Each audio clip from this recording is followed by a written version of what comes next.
in the squadron. They called him Bullets, but we call him Greg Kelly. Greg Kelly is on the air on the Red Apple Podcast Network. Well, he may have been in a very, very difficult spot, right? The prosecutors sit you down and they'll say something like, hey, that's a nice wife you have. It'd be a pity if we arrested her. Oh, nice daughter. Too bad, I hear she drives a little bit fast. You could really get somebody to do almost anything if you go after their family. And I think that's what happened. That's clearly what happened. Still, it's a little bit surreal. It's a little bit head spinning. You know, he went from taking a bullet to Donald Trump to at one point I thought he wanted, he said the worst thing you could say about anybody. You know, he did this to women. He did that to women. He's a racist. He's this and that. Now he's back. Well, my gut tells me he's telling the truth. And also that he was, being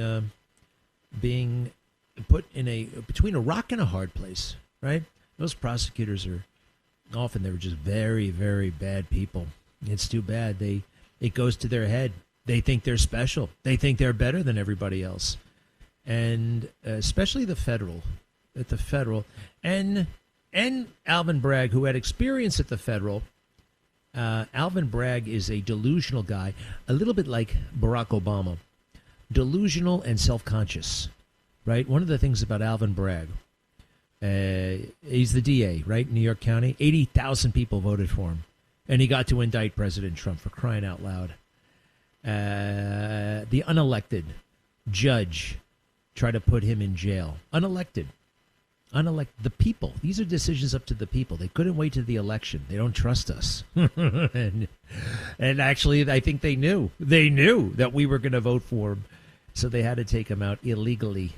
Just amazing how things work out, isn't it? I hear Hunter Biden is complaining about all this. Oh, I can't believe Donald Trump, what he said about my dad. What your dad did to Donald Trump. Unleashing the federal government to go after him, not because he committed the crime. Hey, if President Trump committed the crime, with all that stuff at their disposal, U.S. attorneys, state's attorney general, the U.S. attorney general, and they couldn't land him in jail. They couldn't, and as a matter of fact, they couldn't land a federal conviction. They had 4 years. That tells you what? President Trump is, what's the saying? Clean as a hound's tooth. That's kind of old-timey, but it really does show you how clean President Trump is if the stuff that they try to get him on, number one, wasn't criminal, and number two, the stuff that wasn't criminal was just preposterous. All right? So I see we got confirmations galore on Capitol Hill. Todd Blanche doing very, very well. I do want to address, though, the lingering concern I had. Not so lingering. It's front and center. What the hell happened to Lindsey Graham while he was over there in Ukraine? I did a little research, and it's true. All these guys got poisoned. Poisoning somebody over there is like shooting somebody here. It's pretty common. Now, here's Viktor Lyshenko. I remember this. A very good-looking guy. He took some poison. You know, they put it in his eggs, I think. Putin's agent put it in his eggs, and he got he almost died. Instead, he has pockmarks all over his face. Pockmarks and boils, and kind of gross to look at, sorry. And here's the report on that. They knew it was Putin. But listen to the symptoms. This is the president of Ukraine that Russia poisoned because they didn't like him and they wanted him gone. Kind of like they don't like Lindsey Graham. They don't like Trump. President Trump better be very, very. He needs a food taster if he doesn't already have one. Cut one if you don't mind. Cut one. On September 6th, Yushchenko fell critically ill, and no one in Ukraine could explain why. It was a very, very, very difficult situation.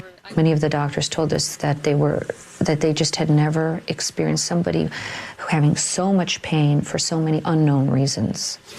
He had symptoms such as a swollen pancreas, stomach ulcers, and a crippling backache. Aha!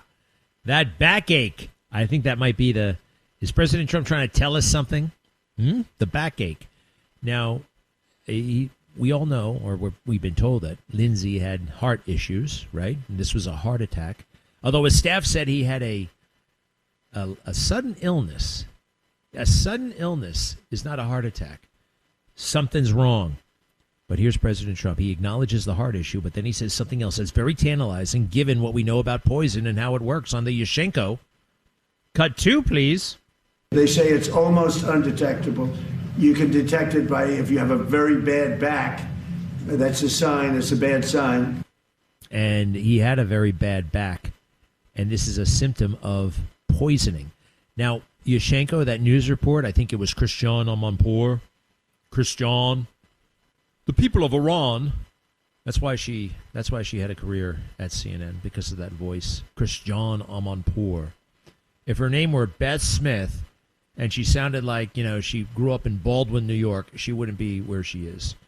Although she may have grown up in Baldwin, New York. She went to the University of Rhode Island. She's a great big phony. Nobody really talks about her anymore, but I don't like her. The poison stuff, though, happens, and Putin is the main poisoner. He's still alive, obviously. And Lindsey Graham demanded that Putin be killed. People don't remember this. I do. It was 4 years ago. I actually kind of made fun of Lindsey Graham when he did this. I made fun of him a little bit. I thought it was a funny idea, actually. I didn't really make fun. I celebrated him in a kind of a mocking way. I got to find it on Twitter. He said, I want Brutus. We have to find Brutus to kill Putin. And the first thing I thought about, Brutus, isn't that the guy from Popeye? Isn't that guy he was always fighting, olive oil? Anyway, here's Lindsey Graham. You got to be careful sometimes who you're talking about, how you're talking about them, and what you want to do to them. Cut 4. How does this end? Somebody in Russia has to step up to the plate. Is there Brutus in Russia? Is there a more successful Colonel Stauffenberg in the Russian military? The only way this ends, my friend, is for somebody in Russia to take this guy out. You would be doing your country a great service and the world a great service. I hope he'll be taken out one way or the other. I don't care how they take him out. I don't care if we send him to The Hague and try him. I just want him to go. Yes, I'm on record. Please understand, Senator Lindsey Graham, if John McCain were here, he'd be saying the same thing, I think. It's time for him to go. He's a war criminal. All right. Well, I just want Putin to know, if he happens to be listening, those are his comments, not mine. The war criminal thing, it feels really good to call somebody a war criminal, right? Joe Biden called him a war criminal. He's a war criminal. Number one, we don't know that. Number two, even if it's true, do you actually say that? It feels good in the moment, perhaps. You feel like a tough guy. But what does that mean for the war criminal? The war criminal is, is going to fight till the death. He doesn't want to go to court. He doesn't want to, right? I might as well keep fighting, because the option is, if I lose, well, they chop my head off one day. I go and sit in a booth, and then suddenly, so that's not helpful. Vladimir Putin has a record of killing his opponents and even critics, just people who said nasty things about him over the years. It was 20 years ago that they got that Yushchenko guy. And guess what? Poison has gotten much better in the interim. This guy doesn't forget a thing. Cut 3, please. This is media reports of various Putin killings throughout the world. Cut 3. On his deathbed, he told his wife, Putin did it. This morning, almost a decade after his murder, Judge Robert Owen confirmed Russia's Secret Service, the FSB, and Putin were likely to blame. Russian activist Pyotr Verzalov, a member of the punk band Pussy Riot. Members of the band now say they believe Verzalov has been poisoned. Author Alex Goldfarb, a friend of the group, says they've been a thorn in Vladimir Putin's side for years. Tonight, Kara-Murza is in this Moscow hospital in critical condition, poisoned, doctors say, by an unknown substance. His wife, Yevgenia, arrived over the weekend from her home in the U.S., telling ABC News this is now the second time her husband has been near death from a mysterious poisoning. Wow. All right, so a guy like that just doesn't stop killing, and he was the only guy in America who said that, actually. Lindsey Graham. It wasn't the policy of the United States. Editorial boards weren't saying that. You and me, regular people may have thought that was fine, but, it was kind of a big deal. All kinds of international headlines. Backlash for Lindsey Graham. Jen Circleback Psaki, remember that redhead goofball at the White House podium? Cut 5. Does the White House have any take on that statement? Is it helpful at this point? That is not the position of the United States government, and certainly not a statement you'd hear come from the mouth of anybody working in this administration. Well, they did start calling him a war criminal and stuff like that. Look, I don't want it to happen to anybody else, and I want Mrs. What's her name?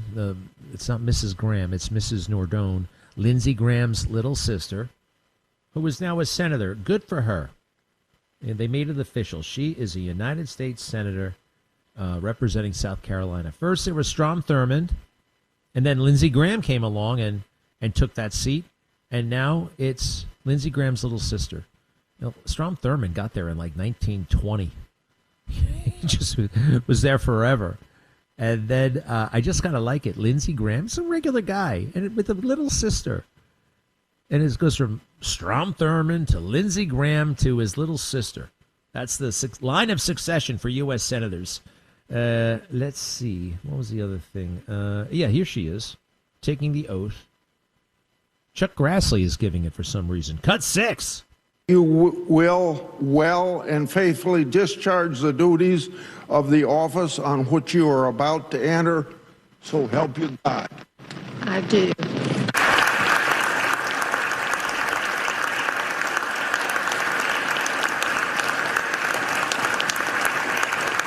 Yay! You signed the book. That's probably the most exciting moment of a senator's career, right? The campaign, although she didn't have to run in the campaign, but becoming the senator, being named the senator, winning a campaign, and then taking the oath and then signing the book.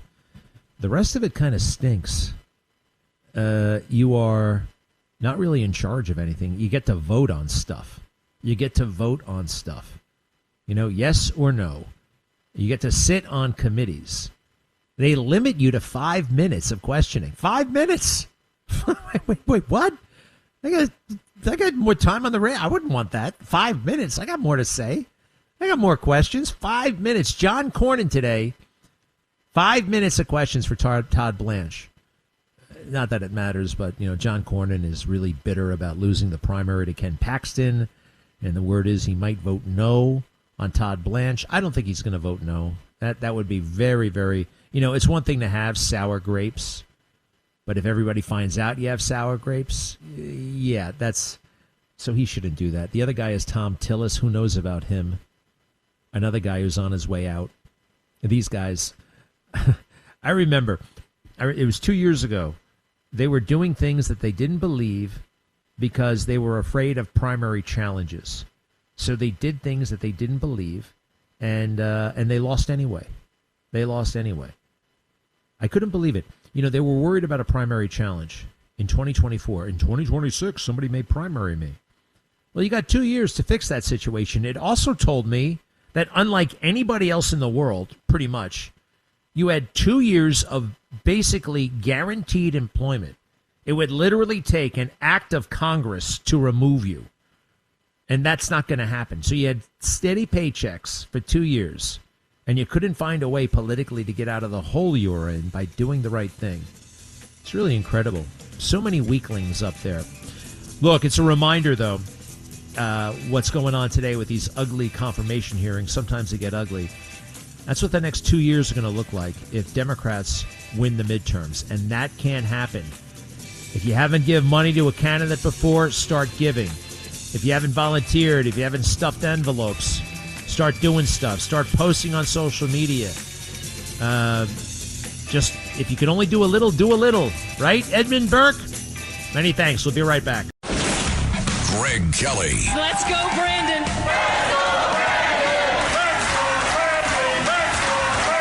On the Red Apple Podcast Network. Greg Kelly. On the Red Apple Podcast Network. Antacid. I've been getting a little bit nauseous on my on my peptides, my GPLs, my GLPs, Zepbound. It usually hits at about 5 in the afternoon and stays with me for about 45 minutes or so, and I start to rethink the whole thing. You're seeing skinny people all over the place. I'm going to be one of them.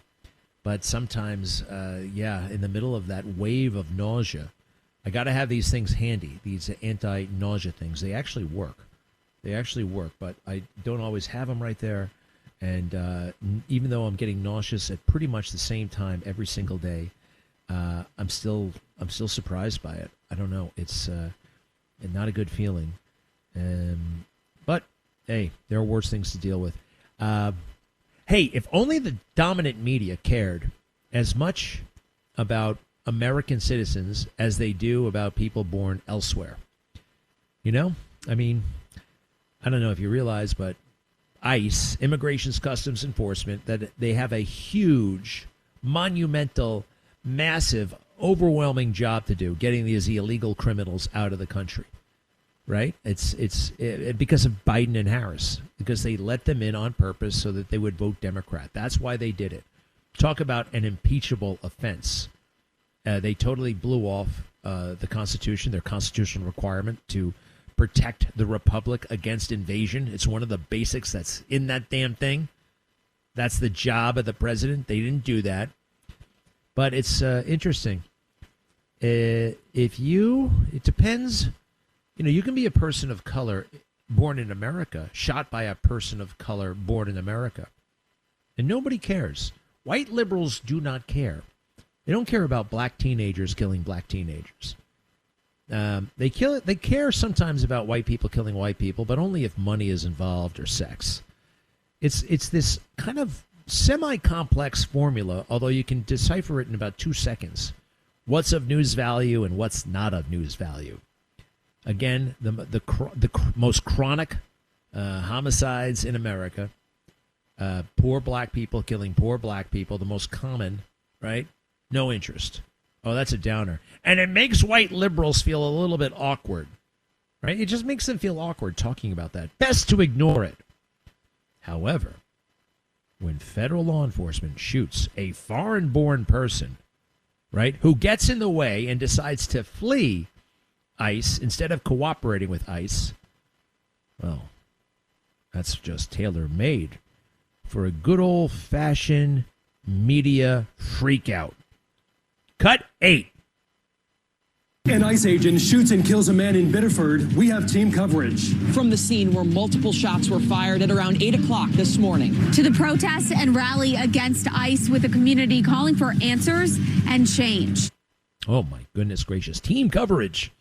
They had team coverage. They had Ken and Barbie at the anchor desk. They had special guests. They had live reports. They had everything going on, WXYZ in Nowheresville, Maine, right? And they had white liberals out in force.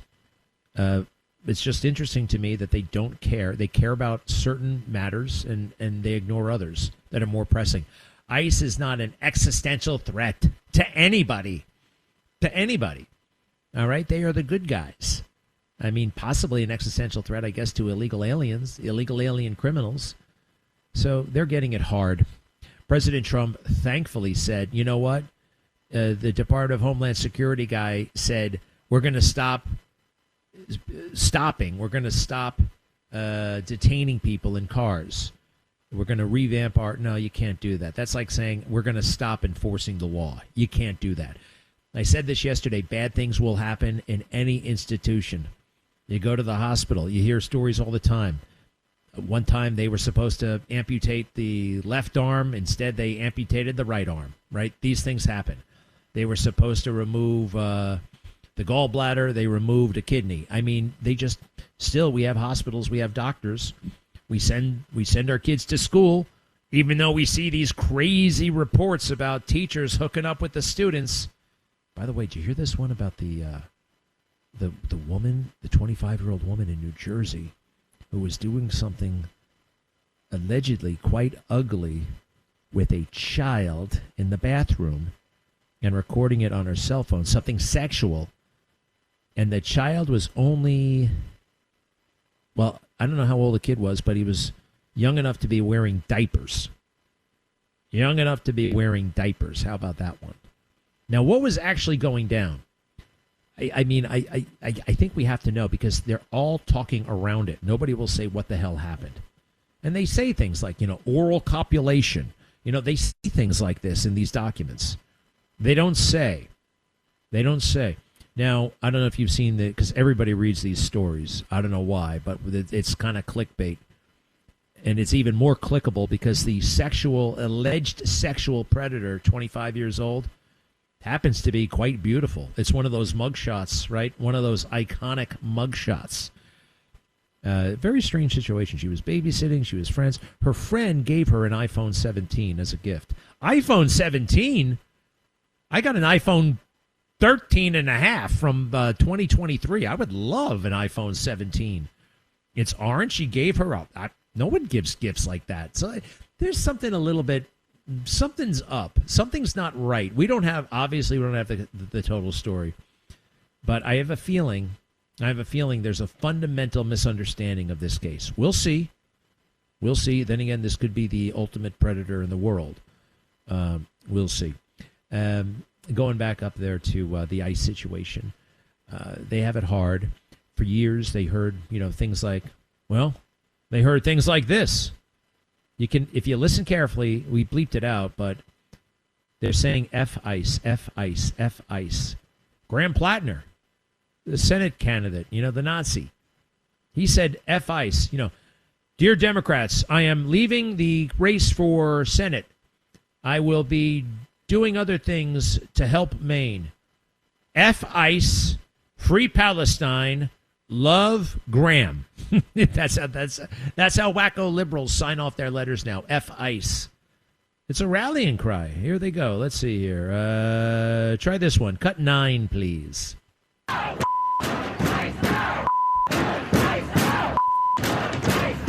Excuse my language, but to that I say ICE and the Trump administration. ICE out! ICE out! ICE out! Yeah, you say that all the time, and it's like it becomes it's a mantra. To hell with ICE. ICE is illegitimate. Protest ICE. Don't listen to ICE. Don't obey ICE. If ICE shows up, and I have to say, actually, in all of this, and I've traveled, I'm not a big traveler these days, but I've been all through Long Island. I've been all through the city. I've been all through Florida. I've been all through, is there anywhere else I went? I haven't seen one of these ICE guys. I mean, I know they're doing their thing. I don't like to go to Home Depot. I have no use there. No use. You know what I do like, though? Office Depot. I've been going to Office Depot, and Office Depot is better than Staples. Staples, it feels like the place is 2 minutes from bankruptcy. I don't know what it is about that place. Nobody seems to care. Nobody seems to give much of a damn that you're there. I like the little program, the little discount program, if you give them your phone number. What I'm trying to say is Office Depot is better. And there aren't many Office Depots around, but everybody in that Office Depot seems to want to be there. And they got more interesting selections when it comes to my pens. I am obsessed with pens and notebooks. But look, they created an atmosphere where defying ICE is the thing to do. And if you look at this Johann Sebastian Guerra, whatever his name, and I'm sorry he got shot and killed, but it looks to me in the video like he was fleeing ICE. You're not supposed to do that unless you listen to MS Now all day long. It's a very interesting conversation. Two of my favorite people, Mark Halperin and Larry O'Connor. You know Mark Halperin from politics. He's been on the show a million times. Larry O'Connor, one of the great talkers of radio. And they were going through it. And Mark Halperin was outraged about this shooting, and he thought everybody should be. Larry O'Connor had a different point of view. Very moving moment, actually. If you don't mind, cut 10, please. This guy was killed by your government. Your government killed a young father. And everybody should come to a standstill and think about what just happened. Well, my heart breaks too, but I also think you're reaching a lot of conclusions and making proclamations based on facts that we don't fully know yet. First of all, he was not killed because they were trying to apprehend him specifically. That when you say they killed the wrong guy, they weren't looking to kill anybody, Mark. They were pursuing someone, and he was not the guy they were pursuing. According to the government. That is correct. But like every single person in this country, citizen or not, when a law enforcement official gives you a lawful order and tells you to stop at a time when they are engaged in conducting their lawful work as law enforcement agents, in this case, federal law enforcement agents, you stop. You obey their commands. If they tell you to stop your car, you stop your car. If they tell you to get out of the car, you get out of the car. You don't keep running. You don't ram into their vehicle, and you don't put them in danger. Otherwise, this is what happens. It is tragic. I feel horrible that this happened. It's why we have laws, and it's why we have respect for law enforcement, and we don't do, sadly, what appears this person did. Respect for law enforcement. It's not just, respect for, why do we pay respect? Well, number one, we honor their service, right? But the concept of respect for law enforcement, it encourages obedience of law enforcement. And actually, obedience of law enforcement, and I'm not saying they have absolute rule, of course not. They have their own laws, and we have our rights. But encouraging obedience, lawful commands, that's a good thing because they have guns and things can get dicey. So the way to reduce friction, right, is to comply. And if you have a problem with it, that can be revisited. You can file a complaint. You can file a lawsuit. You can go to the media. You can do a lot of things. But it looks like what this guy did, instead of doing any of that stuff, it looks like he hit the gas, right? Just like that Renee Good. And when we made a hero out of Renee Good for hitting the gas, I wonder, you remember her in Minnesota, that vagabond poet weirdo lady? Sorry. She made a huge mistake, and I'm sure she was a good person in some ways, but she was swept up by the hype, the fake news, anti-Trump, pro-illegal immigrant nonsense. She was illegally parked in the middle of the street. Would you ever do that? Can you imagine parking in the middle? Anyway, Larry is right. We don't have all the facts, but I have video that seems to, if he blew off ICE, he would have been following basically the Democrat mantra of they've been at ICE now since 2018, and this stuff has an effect. It's not just words, it's instructions. All right, give me one moment. Some of my favorites are on Capitol Hill, including Jay Clayton, who's been by the WABC studios a whole bunch of times, U.S. attorney for the Southern District. He's about to be the Director of National Intelligence. I hope President Trump gets to deliver this big speech tomorrow night. All right, there's a push to not allow him on the networks. Talk about censorship. Talk about authoritarian. We'll be right back. Greg Kelly on the Red Apple Podcast Network.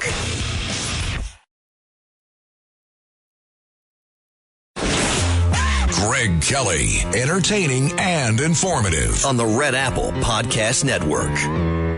They didn't care about Jeffrey Epstein. Nothing about it mattered to pretty much anybody until Trump showed up and they realized, hey, don't we have video of President Trump with Jeffrey Epstein from 1992? Why, yes, we do. I got an idea. Let's make that a huge issue. Then we can show that video to everybody. This was a relatively kind of unremarked upon case from 20 years ago. But if we blow it up into something big, into something it wasn't, we can tarnish President Trump. And a lot of people bought onto that. And they even seduced a number of MAGA types or somewhat MAGA types. Because there's nothing more, look, there's nothing I would rather do than save kids all day long, right? And get justice for children. That's an amazing thing. I mean, that would be an emotional high. You'd be helping kids. You'd be doing everything. The issue, though, is like, what if it's not true? What if children weren't the ones being victimized, right? You should see the looks I get when I start talking about this in person, and maybe the look you're making right now. But I've done research into this Epstein matter. We're not being told the truth about any of it. All right? Now, all of those women, the alleged victims of Jeffrey Epstein, who show up on Capitol Hill and they wear the white and they band together and they make these speeches and Marjorie Taylor Greene is cheering them on and all that stuff. Well, they were all adults when they met Jeffrey Epstein. They were adults. Now, an adult person can obviously be sexually abused, and that's awful no matter what age it happens. But these are not the victims of child sex trafficking, which is horrendous and awful, but it didn't happen. It's really incredible.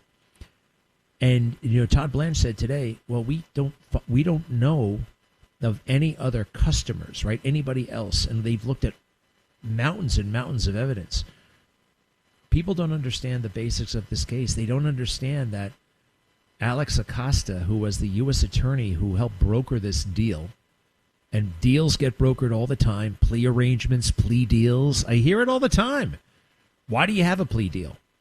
Well, number one, it often can save the time and cost and victim trauma, right? Victims often don't want to testify. Sometimes victims have their own things that they're worried about coming out. So there are a lot of different reasons. Waging a legal battle against somebody like Jeffrey Epstein is very, very expensive. You can have the best lawyers in the world. That's his constitutional right. And, oh, by the way, you can lose a case. So they brokered an agreement, Alex Acosta did, right, that put this guy in jail and made him a convicted sex offender. I don't know anything about... From what I heard and what I can imagine, being a convicted sex offender is a really, really bad thing. I mean, it's like, wow. You gotta, obviously, if you're a convicted sex offender, you deserve it, I guess, right? But you gotta register, you gotta update, you gotta go down. It's like going to the DMV, and then they brand you a sex offender. Everybody in your neighborhood knows. Some people think it's unconstitutional because of the punishment. I personally do not. I think it's necessary to protect kids. Anyway, show me the children. Go into the documents yourself and look for the kids. Now, the woman that he had sex with was 17 years old. That was against the law in Florida at the time he had sex with her. Guess what? It's not against the law in 27 states. I didn't make the law. I think it's a little bit gross, right, for a 50-year-old dude to be having sex with a 17-year-old. But in plenty of states, you can do that. And in plenty of states, it's actually younger than that. I think the age of consent is 16. So they're hammering away on this. And Todd Blanche is holding his own. I haven't seen if Ghislaine Maxwell has come up. He actually talked to Ghislaine Maxwell in jail. A lot of us, those who know this case, who have read the documents, we know that she was railroaded and that it was a corrupt prosecution. And there is this weird nexus between federal prosecutors and defense attorneys and civil attorneys. I should forget defense attorneys. What they do is this. They prosecute very unlikable rich people, right? Somebody like P. Diddy, right? They pretend he's a sex offender, and that gets everybody. It turns the public against them, and that he's trafficking, he's doing this and that. They convict him, and then they sue his ass off. Their friends in the private sector sue him, and they share the money with the prosecutors. This has happened, and this is a bigger thing than I ever realized. It's like a cabal. You sue somebody who has very little, and no one's going to stand up. The moment I stood up for P. Diddy, and why did I stand up for P. Diddy? Do I like P. Diddy? I don't like him or dislike him. I just don't trust the media, and I don't trust the government. I decided to look at the indictment, and I said, you know what? This doesn't say what everybody in the media says it says. This is not sex trafficking. I mean, it's bad. He beat up that girl in the hallway. I saw that videotape. But it wasn't my decision to not prosecute him 15 years ago when that actually happened. You know what I mean? It's weird. Inconsistent. And we're supposed to have standards and fairness for everybody, you know? Not just transgender hermaphrodites of color. 800-848-9222. 800-848-9222. You see this, Nick Shirley? It's redefining the game. One guy and a camera. One guy and a camera bringing state governments to their knees. This used to be 60 Minutes, right? You don't need 60 Minutes. You don't need Harry Reasoner. You don't need Don Hewitt. You don't need the graphics and the offices and the expense accounts and the lunches and the trips and all the crap that goes with so much of broadcasting. You know what you need more than anything else? Curiosity. Curiosity. Curiosity and a camera. And you can change the world. The barriers to entry, that's what they call them, are almost non-existent. That's mostly good. Sometimes it's bad. 800-848-9222. 800-848-9222. Shall return here. Ooh, Jack Smith. You lying son of a you-know-what. We got the goods on him. He's as evil as he looks. Be right back. Thanks for listening to The Greg Kelly Show. You can hear The Greg Kelly Show weekdays at 12:15 on 77 WABC. If you like the podcast, share it with your friends and listen anytime at WABCRadio.com and download the WABC Radio app. Hit that subscribe button on all major podcast platforms. Plus, follow WABC on social on Instagram, TikTok, Facebook, and X. See you next time for a new episode so you never have to wonder. What the heck is going on here?